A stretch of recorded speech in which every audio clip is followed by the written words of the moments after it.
మొత్తానికి ముఖ్యమంత్రి రేవంత్ రెడ్డి బట్టి విక్రమార్క చేతిలో బడ్జెట్ ఇది ప్యాకేజ్ అంటే సొమ్ము పైసలు పట్టుకొని నిలబడ్డారు అన్నట్టు.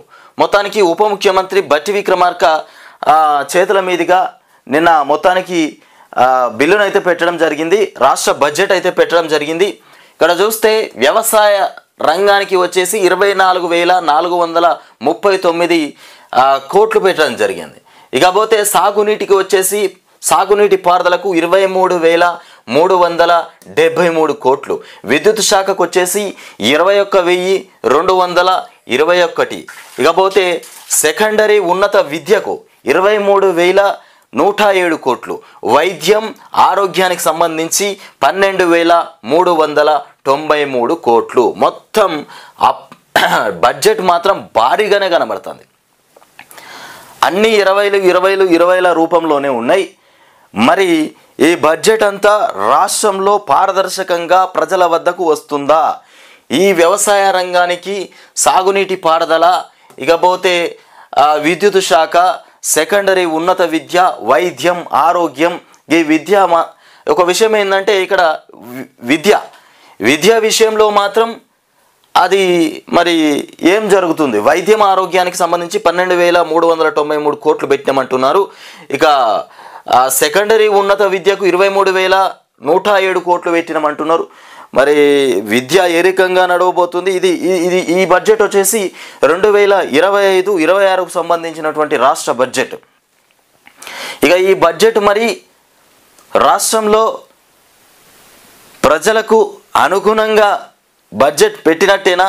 మరి ఇది నిజంగానే ఈ బడ్జెట్ ప్రజల్లోకి వస్తుందా, లేక అసెంబ్లీలో లెక్కల వరకే అక్కడి వరకే ఆగిపోతుందా అనేదైతే ఇక ప్రజలు వేచి చూడాల్సినటువంటి పరిస్థితి.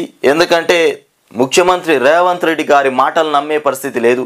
గతంలో కూడా డబుల్ బెడ్రూమ్లు మొత్తానికి మొన్న జరిగినటువంటి అసెంబ్లీ సమావేశాలు ఏవైతే ఉన్నాయో, ఇప్పుడు ఈ అసెంబ్లీ సమావేశాల కంటే ముందు కూడా అసెంబ్లీ సమావేశాలు జరిగినాయి. రేవంత్ రెడ్డి ముఖ్యమంత్రి అయిపోయిన తర్వాత మొదటి అసెంబ్లీ సమావేశాల్లో నియోజకవర్గానికి 3,500 ఇండ్లు ఇస్తామని చెప్పినారు.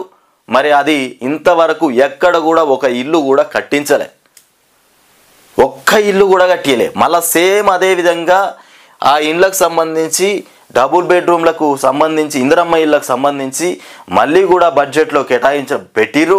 మరి ఇప్పుడు మరి అవి కూడా మరి సాధ్యమైతాయా, సాధ్యం కావా, ఏదో తూతూ మంత్రంగానే ఉంటాయా? ఇక చూడాల్సినటువంటి పరిస్థితి. ఎందుకంటే ప్రజల్ని మొత్తానికి మభ్య పెడతా ఉన్నటువంటి రాష్ట్ర ప్రభుత్వం ఇక ప్రాధాన్య శాఖల రంగాలకు కేటాయింపులు ఇలా కోట్లల్లో ఉన్నాయి. మొత్తానికి ఇగో ఇది పరిస్థితి.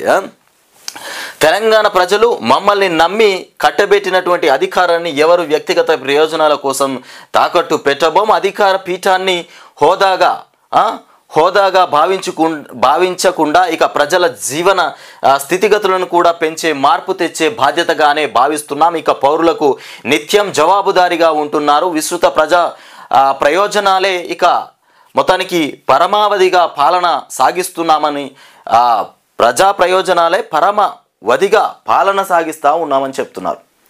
మరి నిజంగానే అట్లనే పాలిస్తూ ఉన్నారా? ప్రజలే మా జీవితం, ప్రజలే మాకు దేవుళ్ళు, ప్రజల కోసమే మేము పనిచేస్తున్నాం అన్నట్టుగా ఏమైనా కనబడుతుందా కాంగ్రెస్ ప్రభుత్వం యొక్క పనితీరు? ఇక దశాబ్ద కాలం వ్యవస్థల విధ్వంసం, ఆర్థిక అరాచకత్వంతో ఇక కూడిన పాలనతో ఛిద్రమైనటువంటి తెలంగాణను దశాబ్దాల కాలంగా ఆ వ్యవస్థల విధ్వంసం అయిపోయిందట. ఆర్థిక అరాచకత్వంతో కూడినటువంటి పాలనతో ఛిద్రమైపోయినటువంటి తెలంగాణను ఇవాళ ఒక గాడిన పెడుతున్నామని చెప్తున్నటువంటి రేవంత్ రెడ్డి. గతంలో కేసీఆర్ 10 సంవత్సరాలు పరిపాలించి తెలంగాణ రాష్ట్రాన్ని నీళ్లు, నిధులు, నియామకాలతోని సస్యశ్యామలంగా నింపితే ఇవాళ గత కేసీఆర్ నడిపించినటువంటి పాలన గురించి, గత ప్రభుత్వం గురించి రేవంత్ రెడ్డి అసలు ఒక విషయం కూడా మాట్లాడట్లేదు. మొత్తం తనే ఇప్పుడు నేను చేస్తున్నా అన్నట్టుగా చెప్తా ఉన్నటువంటి అంశాలు. ఇకపోతే ఆర్థిక వ్యవస్థలను కూడా గాడిలో పెడుతూ రాష్ట్ర తాత్కాలిక దీర్ఘకాలిక ప్రయోజనాలు, లక్ష్యాలను దృష్టిలో ఉంచుకొని మా ప్రభుత్వం నిరంతరం పనిచేస్తుందంటూ బట్టి ప్రసంగం పూర్తి వార్త. మొత్తానికి బట్టి ప్రసంగం మాట్లాడినటువంటి అంశాలు. ఇకపోతే తెలంగాణకు ఔషధ బయోటెక్నాలజీ, విద్యుత్ వాహనాలు, పునరుత్పాదక శక్తి రంగాలలో ప్రపంచ తయారీ కేంద్రంగా అభివృద్ధి చేయాలనేది మా ప్రభుత్వ లక్ష్యం. ఇక రాష్ట్రంలో సేవా రంగం అత్యధిక కొత్త ఉపాధి అవకాశాలను కల్పించే దిశగా కొనసాగుతోంది. సాఫ్ట్వేర్ రంగంలో హైదరాబాద్ అగ్రగామిగా నిలిచిందంట ఉప ముఖ్యమంత్రి బట్టి విక్రమార్క చెప్తున్నటువంటి అంశాలు. ఈయన మాట్లాడినటువంటి మాటలన్నీ మరి నిజంగానే జరుగుతున్నాయా? తెలంగాణను ఔషధ, బయోటెక్నాలజీ, విద్యుత్ వాహనాలు, పునరుత్పాదక శక్తి రంగాల్లో ప్రపంచ తయారీ కేంద్రంగా అభివృద్ధి చేయాలనేది మా ప్రభుత్వం యొక్క లక్ష్యం అని చెప్తున్నటువంటి అంశం. మరి ఇవన్నీ చెప్పినట్టుగా జరుగుతున్నాయా? ఇవన్నీ అబద్ధాలా, నిజాలా అనేది ప్రజలే నిర్ణయం చేయాలి.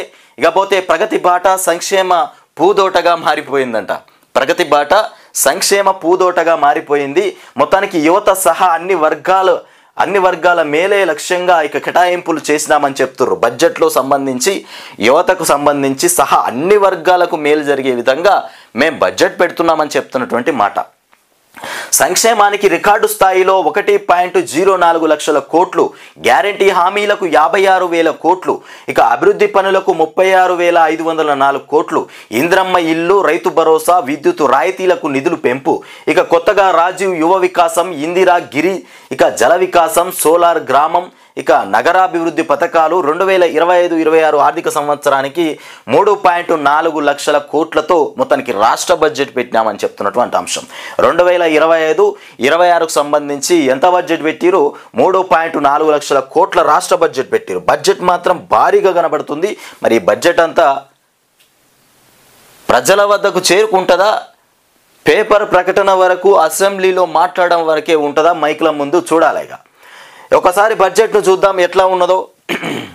ఇక్కడ చూడుర్రి, ప్రజా సంక్షేమానికి, అభివృద్ధికి బడ్జెట్లో రాష్ట్ర ప్రభుత్వం పెద్దపీట వేసింది. జాతీయ, అంతర్జాతీయ పరిణామాలు, ఇక అప్పులో ఆకాంక్షలను పరిగణలోనికి తీసుకొని రూపొందించినటువంటి వార్షిక పద్దులో రైతులు, యువత, పేదలు, మహిళలు, ఎస్సీ, ఎస్టీ, బీసీ వర్గాల సంక్షేమానికి భారీగా నిధులను కేటాయించింది. సాగుకు వెన్నుదన్నుగా నిలిచేటువంటి ప్రయత్నం చేసింది. సుదీర్ఘ కాలం పెండింగ్లో ఉన్నటువంటి ప్రాజెక్టులను కూడా పూర్తి చేసేందుకు ప్రాధాన్యతలు నిర్ణయించింది. వాటికి నిధులు కేటాయించింది. పేదలకు గూడు కల్పించే క్రమంలో ఇందిరమ్మ ఇళ్ల నిర్మాణాలను కూడా పూర్తి చేస్తామనేటువంటి భరోసానిస్తూ రికార్డు స్థాయిలో కేటాయింపులు చేసింది. తెలంగాణ ఏర్పడిన తర్వాత 10 ఏళ్లకు అధికారంలోకి వచ్చిన కాంగ్రెస్ ప్రభుత్వం తొలిసారి పూర్తి 12 నెలల ఆర్థిక సంవత్సరానికి బడ్జెట్ను బుధవారం నాడు మొత్తానికి శాసనసభలో ప్రవేశపెట్టింది. గతేడాది ఫిబ్రవరిలో ఇక ఓటాన్ అకౌంట్ తర్వాత జూలైలో మిగిలిన 9 నెలలకు సంబంధించినటువంటి బడ్జెట్ను ప్రవేశపెట్టిన విషయం తెలిసిందే. మొత్తం వార్షిక పద్దుల్లో 34.21% సంక్షేమ పథకాలకే దక్కిందట మొత్తం బడ్జెట్లో. ఇకపోతే ఆర్థిక మంత్రి బట్టి విక్రమార్క 2025-26 సంవత్సరానికి ప్రవేశపెట్టిన బడ్జెట్ మొత్తం ఆదాయం వచ్చేసి 3.4 లక్షల కోట్లతో అత్యధికంగా 34.21% అంటే 1,04,329 కోట్లను సంక్షేమ పథకాలకి కేటాయించింది.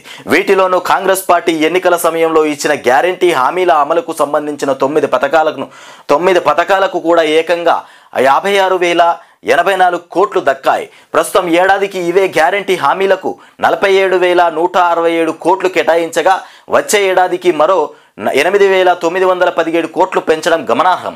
ఇక అభివృద్ధి పథకాలకు ప్రధానంగా మౌలిక సదుపాయాల కల్పనకు ఇక మూలధన వ్యయం కింద వచ్చేసి 36,504 కోట్లు ఖర్చు చేయనున్నట్లు కూడా ప్రకటించింది. రాష్ట్ర ఆదాయం మొత్తం వచ్చేసి 3,04,004 రాష్ట్ర ఆదాయం వచ్చేసి 3,04,446.55 కోట్లు ఉంటుందని కూడా అయితే రూపాయలు 498.45 కోట్లు అధికంగా వ్యయం ఉంటుందని కూడా ప్రభుత్వం వివరించింది. రాష్ట్ర ఆర్థిక ద్రవ్యలోటు వచ్చేసి 54,009.74 కోట్లు ఉంటుందని కూడా అంచనా వేసింది. అంటే అంచనా వేసిన వ్యయం కన్నా ఆదాయం వచ్చేసి 54,009.74 కోట్లు తక్కువగా వస్తుంది. ఇక ఈ ఆర్థిక ద్రవ్యలోటును పూడ్చేందుకు కూడా దాదాపు రూపాయలు వచ్చేసి 69,639 కోట్లను కొత్తగా రుణాలుగా సేకరించనుంది. ఇక వీటిని మొత్తానికి కలిపిన నికర లోటు వచ్చేసి 498.45 కోట్లు ఉంటుందని కూడా వివరించడం జరిగిందట మొత్తానికి. ఇక ఇది రాష్ట్రానికి సంబంధించినటువంటి బడ్జెట్. మొత్తానికి రాష్ట్ర బడ్జెట్ మాత్రం 3,00,000 కోట్లు పెట్టిరు. మరి ఈ 3,00,000 కోట్లు మరి రాష్ట్రానికి 2025-26కు సంబంధించినటువంటి బడ్జెట్. మరి ఈ బడ్జెట్ పారదర్శకంగా ఒక పద్ధతి ప్రకారంగా మరి నిజంగానే రాష్ట్ర ప్రజల దాకా చేరుకుంటుందా? మరి రాష్ట్రంలో సంక్షేమ పథకాలకు, వ్యవసాయానికి, విద్యకు, ఆరోగ్యానికి, వైద్యానికి వీటన్నింటికీ కూడా సక్రమంగా చేరుకుంటుందా? లేదు ఈ 3,00,000 కోట్లకు సంబంధించినటువంటి మాట ఉత్తుత్తదేనా, ఇక్కడి వరకే పనిచేస్తుందా? మరి నిజంగానే నా 3,00,000 కోట్ల బడ్జెట్ పెట్టిరా, మరి ఉత్తుత్త మాటలేనా ఇవి? ఎందుకంటే ఈసారి భారీగా పెట్టిరు బడ్జెట్. మరి 3,00,000 కోట్లు అంటే అంతా ఇంత కాదు, పైసలే లేవు, రూపాయి లేదన్న ముఖ్యమంత్రి రేవంత్ రెడ్డి మరి ఇంత బడ్జెట్ ఎట్లా పెట్టిండు? ఇక ప్రభుత్వ వైఫల్యానికి నిలువుటద్దం, ప్రజా వ్యతిరేక బడ్జెట్ను వ్యతిరేకిస్తున్నామంటూ కేటీఆర్ చెప్తున్నటువంటి అంశం.